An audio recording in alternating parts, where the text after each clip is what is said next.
All right, so picture this.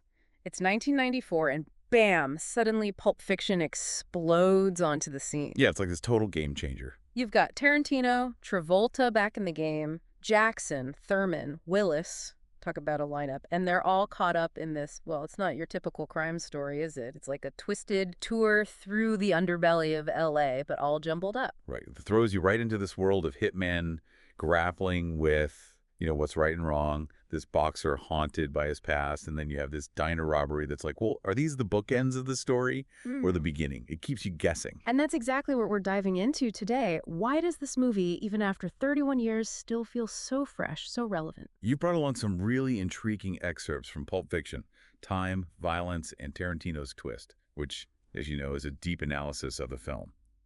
So our mission, if you will, is to break down not just the plot, but the style, the choices Tarantino made, the things that took this little $8 million project and turned it into this like cultural phenomenon. We're talking $213 million at the box office. And it's more than just the money. It's like it created this whole world, These gritty diners that feel timeless, pawn shops that are kind of shady, those streets bathed in neon at night. It's like Tarantino took this raw energy, like from those old pulp magazines, and then he smashed it together with this almost like romanticized vision of the 50s, jukeboxes, milkshakes, all that. And then he doesn't shy away from the realities of the 90s either. You see the heroin, the Glocks. Right, and filming in those real LA spots like the Hawthorne Grill, it gives it this grittiness, like you're actually there walking alongside those characters. And that grounded feeling is so important because the story itself is anything but straightforward.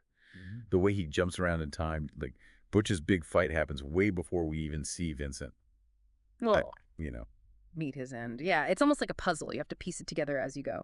exactly. It forces you to engage with the story, to figure out how everything connects. And it reflects the chaos, the unpredictable nature of what's happening on screen. Yeah. You're not getting a simple good versus bad, here's the moral of the story kind of thing. You have to work for it. So let's start working then. We get these little glimpses into the characters' pasts, right? Like we hear Vincent just casually mention he was in Amsterdam, and bam, he's got this instant cool factor. Right, like hanging out in hash bars suddenly gives him street cred. And then there's Jules dropping those Ezekiel verses. Is it real faith? Is he just trying to find something to hold on to in this crazy life? Or is it all just like an act? That's such a fascinating question, isn't it? Yeah. Is he putting on a show? Or is there genuine spiritual searching going on beneath the surface? And then you have Marcellus Wallace. He's barely on screen. But you always feel his presence, Yeah. right? Exactly. He's this looming figure of power that connects everyone and everything. Is what makes those seemingly insignificant details matter so much. Like Vincent being in Amsterdam adds this layer of worldliness, this detachment from everything. And Jules, using scripture, whether he believes it or not, adds this whole other dimension to this character who's, well, pretty violent. Then there's Butch with his watch. Oh, yeah, that watch. It's more than just a watch, isn't it? Way more. This heirloom from his grandfather, a POW, it represents his family's history, their resilience, and it's ultimately what drives him to defy Marcellus. And, of course, then you have the briefcase. The glowing briefcase, talk about a mystery, what's in it? We never find out, do we? It's the MacGuffin to end all MacGuffins. Money. Jewels. Something even weirder. Maybe the point is that we never know. It becomes this symbol driving the plot forward, fueling the whole crazy mess of crime and, dare I say, fate. Especially when you consider how the story unfolds. We see Vincent die, but then he pops up in scenes that happened earlier. It messes with your head. Right? Like this royale with cheese of timelines and coincidences all mixed up. And that's where those philosophical questions really start to hit you. It's not just cool guys in shootouts. Think about Jules' line, I'm trying real hard to be the shepherd. Is he actually trying to change after all the violence he's been a part of? Or is it just another role he's playing? And then there's Vincent with his it's just business attitude. And those words, as our source points out, basically die with him. That nonchalant approach to violence, well, it catches up with him. Big time. And Marcellus, this guy who seems to be on top of everything, ends up getting double-crossed by Butch. It makes you wonder, is there any real control in this world? Is it all random? Or is there some kind of, I don't know, fate pulling the strings? Like that gun in the bathroom. Yeah. Is it just a coincidence that it's there? Or was it always meant to be Vincent's downfall? It's almost like the gun itself represents the unpredictability of everything. It's random, yet it ends up shaping destiny. Absolutely. And it's amazing how these themes still resonate with us today, Even in 2025, people are still quoting "Say What" again. Right. It's like a cultural shorthand for when things get crazy, when you encounter the unexpected. But like a way to acknowledge the absurdity of it all. And, thinking back to when the film came out, right in the middle of the 90s after the O.J. Simpson trial and all that, maybe that pulp sensibility, this mix of over-the-top violence and dark humor, was a way for audiences to deal with a world that felt increasingly chaotic. Yeah. Pulp sensibility refers to the style found in Pulp Fiction magazines, those from the early 20th century, full of crime, violence, drama, and stylized dialogue, which Tarantino uses a lot. Like a coping mechanism for a world that felt like it was spinning out of control. Exactly. And that ties in with some of what we see today. The source mentions the randomness you find on platforms like TikTok. Right, like that constant stream of the unexpected. And there's this growing acceptance of, I guess you could say, moral gray areas. Characters like Mia with a rebellious spirit and Butch, who's all about survival, screw pride. Hmm. They feel so current. And it's not like the movie preaches about these things. It just presents them and lets you, the viewer, figure it all out. Exactly. It doesn't give you easy answers. And speaking of things we don't have answers for, that briefcase, Or back to the briefcase. still mystery. And maybe that's deliberate. It becomes this blank slate where we can project our own ideas, our desires. Even Jules' moment with the Bible quote, which, by the way, was completely made up by Tarantino. Really? It sounds so real. Right. But it triggers this change in him, this search for meaning. And Vincent, he couldn't care less. It shows the power of belief, even if what you believe in isn't even real. And then there's Butch's watch.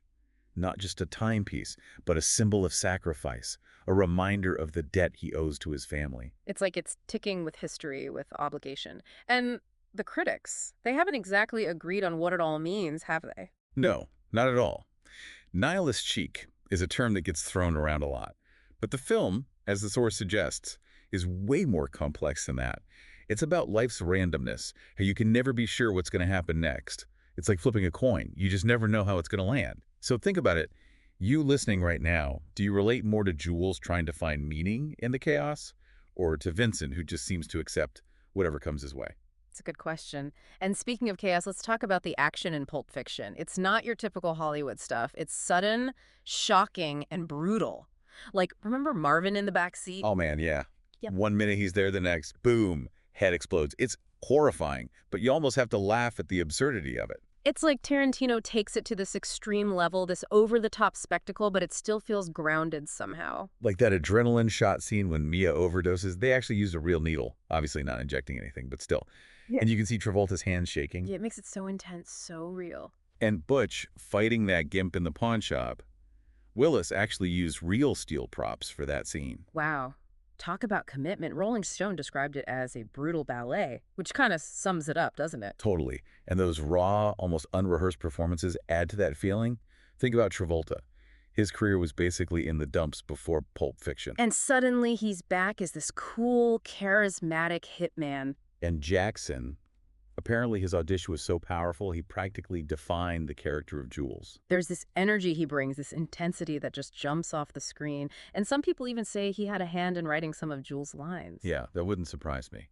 And Uma Thurman as Mia, she put in a ton of work to get that overdose scene just right, that unsettling stillness. And even Bruce Willis, already a huge star, was totally dedicated to Butch, even training like a boxer to make those fight scenes authentic. Even the smaller roles are so memorable. Pumpkin and Honey Bunny, that whole diner robbery scene. Apparently a lot of that was improvised, which really adds to the chaotic energy.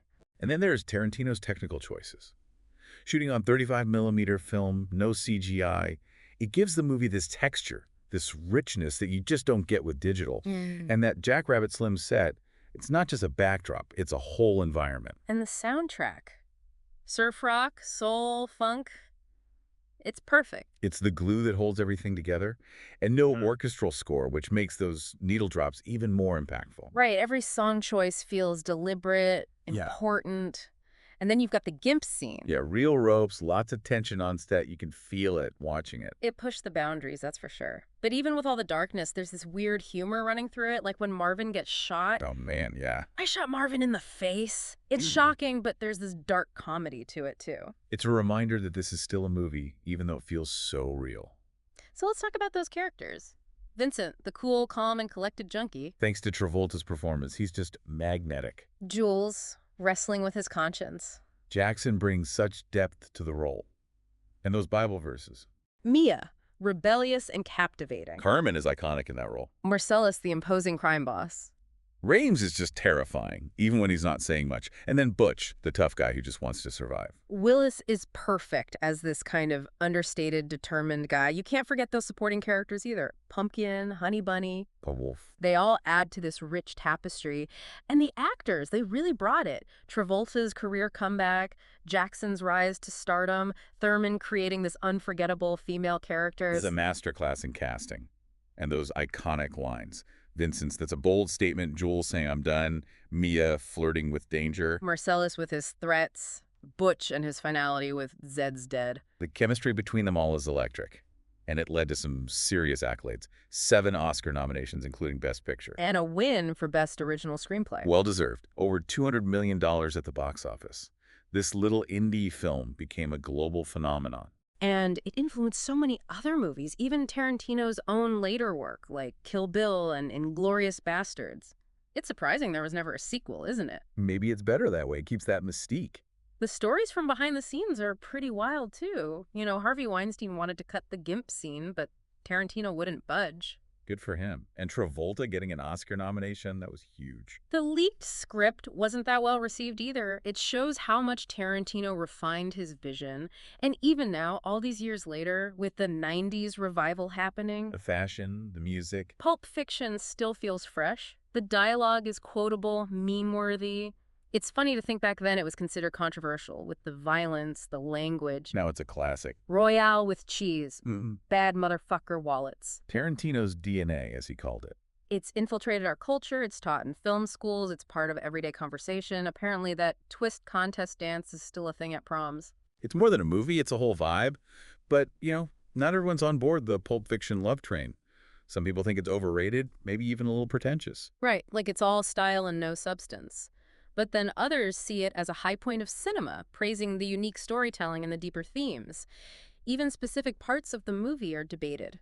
Like, is Jules' Ezekiel speech profound, or is it just a lot of fancy words? Is Mia's overdose realistic? Is the non-linear timeline genius, or just a gimmick? All valid points. And it does make you wonder, has it aged well? Some of the slang feels a bit dated, and the violence, while still impactful, maybe doesn't have the same shock value. Has Tarantino's style become a cliché? The initial reactions were all over the place. Some called it revolutionary, others thought it was gratuitous. It's interesting to think how views have changed since then. And you have to give Tarantino credit for sticking to his guns with that nonlinear structure. The studio wanted something more traditional. Was it a lucky gamble that paid off, or did he just know what he was doing? And that line, say what again, it still hits hard. Will it still be a thing in another 30 years? So as we wrap up this deep dive into Pulp Fiction, we've really dug into the non-linear storytelling, that mix of violence and wit, those unforgettable characters, and how it's all left its mark on film and culture. Even after all this time, it sparks debate, it makes you think, it pushes buttons. It's a testament to Tarantino's vision, his willingness to break the rules. And as we sign off, here's a question for you.